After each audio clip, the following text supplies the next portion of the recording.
Bismillahirrahmanirrahim.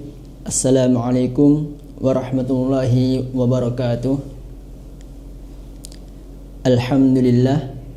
Alhamdulillahilladzi nahmaduhu wa nasta'inuhu wa nastaghfiruh wa na'udzu bihi min sururi anfusina wa min sayyiati a'malina.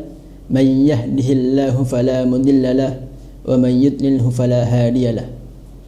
Ashhadu an la ilaha illallah wahdahu la syarika lah wa ashhadu anna Muhammadan abduhu wa rasuluh alladzi la nabiyya wa la rasula ba'dah. Allahumma salli wa sallim wa barik ala nabiyyina wa habibina Muhammadin sallallahu alaihi wasallam wa ala alihi wa ashabihi ajma'in, amma ba'du. Segala puji dan syukur kita haturkan kehadirat Allah Subhanahu wa taala yang telah memberikan banyak sekali inayah dan rahmat dan juga hidayah dan juga banyak sekali kenikmatan yang sudah kita rasakan bersama, terutama nikmat iman dan Islam. Kemudian salawat beserta salam kita selalu curahkan kehadirat Nabi besar Muhammad sallallahu alaihi wasallam kepada keluarganya, kepada sahabat-sahabatnya, kepada tabi'in, tabi'ut tabi'in, dan kepada seluruh umatnya hingga yaumil qiyamah kelak. Dan kita berharap mudah-mudahan kita termasuk di antara mereka yang mendapatkan syafaatnya di yaumil qiyamah kelak. Amin amin ya rabbal alamin. Ma'asyiral muslimin rahimakumullah. Ada satu hadis yang sudah sepatutnya menjadi pegangan bagi kita selaku umat muslim, menjadi pedoman, menjadi pegangan hidup, yang mana hadis ini kalaupun misalkan tidak dihafalkan secara lafaz, setidaknya kita hafal secara makna. Kalaupun tidak bisa hafal secara makna, setidaknya kita tahu isi kandungannya. Hadis tersebut adalah hadis yang kemudian diriwayatkan oleh Abdullah bin Abbas. Pada sewaktu-waktu Ibnu Abbas radhiyallahu anhuma dibonceng oleh Rasulullah sallallahu alaihi wasallam. Lalu Nabi Muhammad sallallahu alaihi wasallam memberikan kepadanya beberapa wasiat dan petuah. Beliau Rasulullah sallallahu alaihi wasallam bersabda kepada Abdullah bin Abbas, yang waktu itu Abdullah bin Abbas masih kecil. Ya gulam, kata Rasulullah sallallahu alaihi wasallam, wahai anak kecil, inni u'allimuka kalimatin. Sesungguhnya saya akan mengajarkan kepada engkau beberapa kalimat. Yang pertama, ihfazillaha yahfazka. Jagalah Allah, niscaya Allah akan menjagamu. Ihfazillaha yahfazka. Berbicara tentang penjagaan terhadap Allah Subhanahu wa taala bukan berarti sebagaimana penjagaan kita terhadap yang lainnya, sebagaimana penjagaan satpam terhadap tugasnya, sebagaimana penjagaan seorang manusia terhadap hartanya, bukan. Melainkan penjagaan terhadap Allah Subhanahu wa taala ini adalah tidak lebih dari imtithalu awamirillah wa jitinabu nawahihi. Mengimplementasikan, mempraktikkan, mengerjakan seluruh apa yang kemudian diperintahkan oleh Allah Subhanahu wa taala dan meninggalkan seluruh apa yang kemudian dilarang oleh Allah Subhanahu wa taala. Penjagaan terhadap Allah Subhanahu wa taala adalah bagaimana kemudian kita menjaga batasan-batasan, tidak melebihi batasan-batasan yang sudah Allah Subhanahu wa taala gariskan terhadap kita sebagai manusia. Kalau sudah begitu, kalau sudah kita mengerjakan hal yang demikian, maka kemudian nanti hasilnya adalah yahfazka. maka kemudian Allah Subhanahu wa taala akan menjaga kita. Yahfazka. Bagaimana kemudian bentuk penjagaan Allah atas kita? Para ulama menjelaskan bentuk penjagaan Allah atas kita ada 2 derajat. Yang pertama adalah Allah akan menjaga kita tentang perihal urusan duniawi. Allah akan menjaga anak kita, Allah akan menjaga diri kita, Allah akan menjaga orang tua kita misalkan, atau Allah akan menjaga istri kita, atau Allah akan menjaga seluruh apa yang kemudian bersangkutan tentang perduniaan kita. Ini adalah derajat yang pertama. Kemudian derajat yang kedua, bentuk daripada penjagaan Allah Subhanahu wa taala adalah Allah akan menjaga kita di dalam agama kita. Hal ini yang kemudian selalu kita ulang-ulang di setiap salat kita, ihdinas siratal mustaqim, ihdinas siratal mustaqim, ihdinas siratal mustaqim. Bagaimana kemudian kita berada di atas agama ini, di atas agama yang lurus. Maka kemudian Nabi Muhammad SAW mengajarkan salah satu doa, Allahumma tsabbit qalbi ala dinik, Allahumma tsabbit qalbi ala ta'atik. Maka kemudian doa-doa seperti ini banyak sekali diajarkan. Nah, penjagaan atas agama ini bisa kita dapatkan apabila kemudian salah satunya adalah dengan kita menjaga Allah Subhanahu wa taala, yaitu tadi dengan mengimplementasikan, dengan mempraktekkan seluruh yang Allah perintahkan dan juga meninggalkan seluruh apa yang kemudian Allah larang.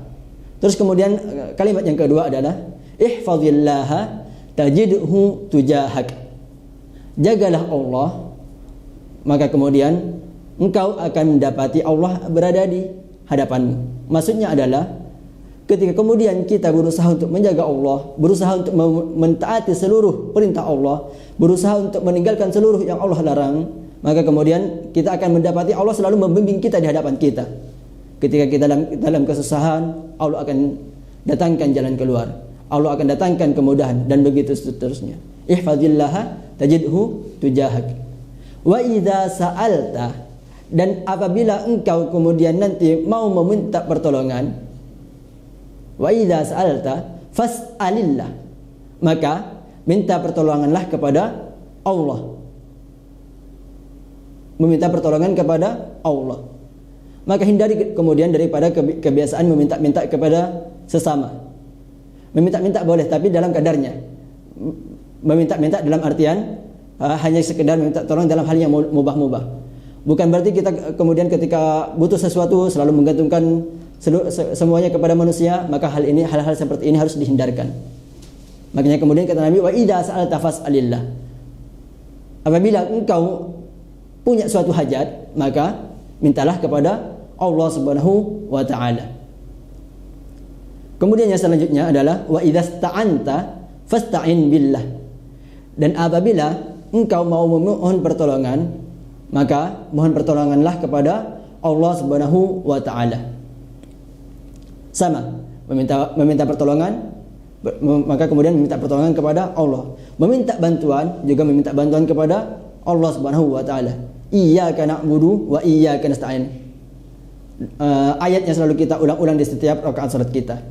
Makanya kemudian hal-hal seperti ini, meminta pertolongan, meminta bantuan, makanya sudah menjadi sebuah keharusan bagi kita sebagai umat muslim untuk menyandarkan semuanya kepada Allah Subhanahu wa taala. Kemudian kata Nabi Muhammad sallallahu alaihi wasallam dalam lanjutan hadisnya, wa'lam annal ummah law ijtama'at ala an yanfa'uka bi syai'in lam yanfa'uka illa bi syai'in qad katabahu Allahu lak. Dan ketahuilah bahwasanya kalaupun suatu umat kemudian mereka berbondong-bondong untuk kemudian mendatangkan suatu manfaat atasmu, lam yanfa'uk, maka kemudian mereka tidak akan bisa mendatangkan manfaat atasmu. Hal ini kemudian kenapa? Karena illa ma qad katabahu Allahu lak, kecuali kalau misalkan Allah mengizinkan. Makanya kemudian hal-hal kayak mencari muka, kemudian hal-hal yang kayak memiliki dua muka segala macam, maka Islam tidak mengenal hal itu. Kenapa? Karena sebagai seorang muslim kita harus yakin hal tadi, yaitu apa? suatu ummah, meskipun seluruh manusia berkumpul, berbondong-bondong untuk kemudian mendatangkan suatu manfaat atas kita, maka hal itu tidak akan pernah terjadi. Kenapa? Kecuali Allah mengizinkan atas kita. Makanya kemudian kembali ke awal tadi, ketika kemudian kita menginginkan suatu manfaat, menginginkan suatu kemaslahatan, adalah menyandarkan semuanya kepada Allah Subhanahu wa taala.